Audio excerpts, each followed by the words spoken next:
अगर लोग अपने जो डोमेन से बाहर निकलेंगे, जो उनकी जिम्मेदारी से बाहर निकलेंगे, तो फिर इलेक्शन जो हुआ है, अमूमन इलेक्शन किस लिए होते हैं? बहरानों से निकलने के लिए। यहाँ इलेक्शन को बुलडोज करके बहरान खड़े किए गए हैं, मुश्किलात खड़ी की गई हैं। पाकिस्तान के अवाम डरने वाले नहीं हैं, मायूस होने वाले नहीं हैं, नाउमीद होने वाले नहीं हैं।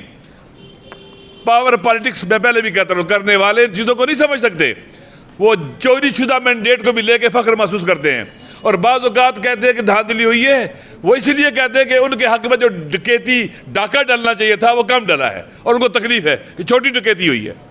पाकिस्तान के अवाम ने जिनको रद्द कर दिया, जिनको ठुकरा दिया, उनको मुसल्लत करने की कोशिश की जा रही है। देखिए, स्ट्रेटजी में कहते हैं कि फेलियर को रीइंफोर्स नहीं करना चाहिए। इन्होंने एक स्टेबल गवर्नमेंट को गिरा कर पीडीएम की शक्ल में एक फेलियर को रीइंफोर्स किया। स्ट्रेटजी गलती थी, शिकस्त खाई। अब फिर दोबारा फेलियर को रीइंफोर्स कर रहे हैं, बदतरीन शिकस्त खाएंगे और रुसवा होंगे। लिहाजा हम जैसे खान साहब बाहर थे, हम इकट्ठे थे, हम इकट्ठे हैं, हम उनकी औलादें जिन्होंने पाकिस्तान बनाया था। हम फिरका वारियत फैलाने वालों को कभी भी कामयाब नहीं होने देंगे। हम पीटीआई पर कभी बोझ नहीं बनेंगे, बोझ उठाने वाले बनेंगे, साथ देने वाले बनेंगे। हम नेशन बिल्डिंग की तरफ जा रहे हैं, एक ऐसी कौम जिसमें तमाम मसालिक हो, मुस्लिम हो, गैर मुस्लिम हो, तमाम अक़वाम हो। वो सिर्फ और सिर्फ पाकिस्तान में नेशन बिल्डिंग का काम इमरान खान कर सकता है और कोई नहीं कर सकता। 80-90% लोग कहाँ खड़े हैं? खान साहब के साथ खड़े हैं, उस बयानिए पर खड़े हैं जो उन्होंने दिया कि हमें गुलामी कबूल नहीं है, आज़ाद खारजा पॉलिसी, दाखिली खुद मुख्तारी, अपनी ज़मीन अड्डों पर नहीं देंगे, एब्सोल्युटली नॉट का है उनको, और फैसले खुद करेंगे, डिक्टेट नहीं होंगे।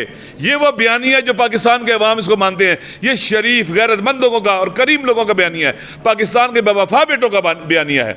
इंशाअल्लाह हम इसी तरह से आगे बढ़ेंगे जैसे पाकिस्तान बनाते वक्त इकट्ठे थे। अब पाकिस्तान को बचाने का मरहला है, हम इकट्ठे होंगे, हाथों में हाथ देंगे। हमारा आपस में बहुत एतमाद है, बहुत ट्रस्ट है। आप यकीन कर लें कि जो हमें जानते हैं उन्हें पता है कि हमारी कितनी दोस्तियाँ आपस में, हमारे तो घर एक हैं। लिहाजा इंशाअल्लाह अज़ीज़ ये बहुत अच्छा फैसला है। मेरी खुद ये राय थी, ऐसे ही होना चाहिए। मैंने खुद कहा है कि साहबजादा हामिद रज़ा साहब सुन्नी इत्तेहाद कौंसिल के सरबराह हैं, बेहतरीन ऑप्शन वही है।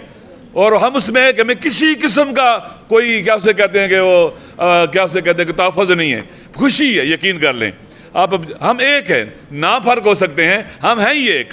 लिहाजा बहुत ज़बरदस्त है। इस मुश्किल मरहले में हम पीटीआई के लिए साथ हैं। मैंने पहले भी कहा, खान साहब जिस बड़े काज को लेके चले हैं, जिसमें नेशन बिल्डिंग भी होगी, गवर्नमेंट बिल्डिंग भी होगी, कंट्री बिल्डिंग भी होगी, वतन को बचाने की तहरीक है। हम वतन के लिए जान दे सकते हैं, इस रास्ते में खून अपना दे सकते हैं। हम पीछे नहीं हटेंगे और ताकतवर तरीके से आगे बढ़ेंगे और हर फोरम पर ये जंग लड़ेंगे। जो जेलों में डाले हुए हैं ये बेगुनाह हैं, झूठे और जाली पर्चे हैं। चाहे वो कई हज़ार जवान जो जेलों में बंद है, चाहे वो लीडरशिप जो जेलों में बंद है, चाहे खान साहब हैं, घटिया तरीके से आपने FIR काटी हैं और ये नहीं होना चाहिए था। आप घरों में घुसे हो, शर्म आनी चाहिए। शरीफ आदमी, करीम आदमी, नजीब आदमी, हद अकल मुसलमान ना भी हो, जवान मर्द हो, मशरक़ की तहजीब इसकी इजाज़त देती कि आप लोगों घरों में घुसे हैं, उनकी ख़वातीन को उठाएं, उनके बच्चे अकेले हैं, उनके शोरों को, बाज़ के घरों में कैंसर है, बाज़ ख़वातीन को कैंसर है। हम इंशाअल्लाह इनको आज़ाद करवाने की जदोजहद करेंगे, बावकार तरीके से बाहर निकलेंगे, अवाम सुरखरू होंगे और अवाम से लड़ने वाले वो हारेंगे। तारीख गवाह है कि जो भी अपने इमाम से लड़ा है वो हारा है। मैं इंशाअल्लाह हम मिल के इस वतन के लिए, पाकिस्तान के लिए, पाकिस्तान के अवाम के हकूक़ के लिए, पाकिस्तान की सरबलंदी के लिए मिल के जदोजहद करेंगे।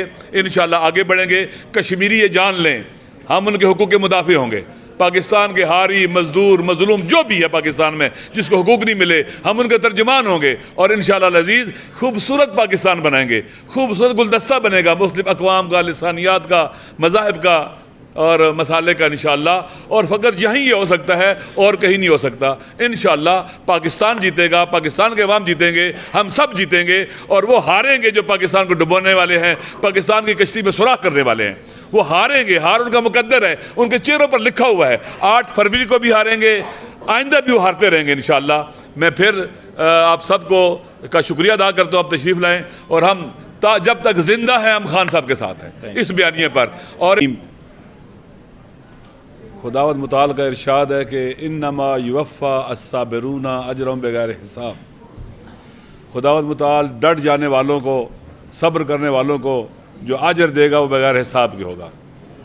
पाकिस्तान की तारीख़ में पीटीआई के वर्कर्स ने, लीडरशिप ने सब्र करने की, मुकावमत करने की, डट जाने की एक तारीख रकम की है और ये सिलसिला अभी तक जारी है। आप सब जानते हैं कि किस तरह से हुकूमत को गिराया गया आलमी एजेंडे के तहत, और उनके दाखिल में जो घुस बैठिए थे उन्होंने सहूलतकारी की और एक स्टेबल गवर्नमेंट को गिराकर पूरे मुल्क को बहरान का शिकार किया और जुल्म और सितम की इंतहा की। तमाम गैर कानूनी और गैर आइनी इकदाम किए गए और हथकंडे किए गए कि लोगों को डरा दें, खौफजदा कर दें, मायूस कर दें और इस तरह से उनका जो एपिसोड है वो कामयाब हो जाए। उनकी मिसकैलकुलेशन थी, उन्होंने पीटीआई की लीडरशिप को नहीं पहचाना था, आवाम को नहीं पहचाना था, जिसके नतीजे में उनका हर कदम उन्हें दलदल में लेके जाता गया। वो साथ साथ पाकिस्तान को भी डुबोने की पूरी कोशिश करते रहे। इंतज़ार था इलेक्शन का, गैर आइनी तौर पर इलेक्शन को डिले किया गया, गैर कानूनी तौर पर इलेक्शन को डिले किया गया और जब मुनक़द करने का वक्त है तो आप देखें कितने बेढंगे अंदाज से, कितने गैर कानूनी, गैर आइनी तरीके से इलेक्शन को उन्होंने मुनक़द किया। आप जानते हैं कि लीडरशिप को प्रेशर डाला, जाली पर्चे काटे गए, औरतों को बंद किया गया, जवानों को बंद किया, 10-12 हज़ार जवान प्रेशर डाले गए, लोगों को डराया गया, धमकाया गया, कैंडिडेट्स को उठाया गया ताकि लोग डर जाएं, खौफजदा हो जाएं। लीडरशिप को जेल में डाल दिया गया, केसेस जाली बनाए गए और उसके बाद ताकि मायूस हो जाएं जेलों में डाला गया, सजाएं देना शुरू कर दी और इसी तरह से निशान छीन लिया। आज़ाद उम्मीदवारों को भी डराया गया, धमकाया गया ताकि कई निशान होंगे, लोग धोखा खा जाएंगे, नाउम्मीद हो जाएंगे, नहीं आएंगे। लेकिन लोगों ने उनकी स्ट्रेटजी को कि कम से कम लोग शरीक हों, मायूस हो जाएं, इलेक्शन में भरपूर तरीके से शिरकत करके उनको नाकाम बनाया, नामुराद बनाया। और फिर आपको पता है कि 8 के बाद जो रात आई वो धांधली की रात थी, यानी लोगों ने 8 को जो वोट डाले थे वो, और जो फिर रात 12 बजे के बाद वोट डाले गए वो इसलिए डाले गए थे ताकि लोगों के मैंडेट को बुलडोज किया जाए, चोरी किया जाए। ये गैर आइनी इकदाम है, गैर कानूनी इकदाम है और ये करने वाले आज नहीं तो कल जवाबदेह होंगे, इनसे पूछा जाएगा। अवाम जानते हैं, बच्चा बच्चा जानता है, चंद साल का जो बाशऊर बच्चा है वो भी जानता है कि धांधली हुई है, उससे पूछे, वो भी नाम जानता है सबके, किसने की है, वाज़ेह सबके सामने।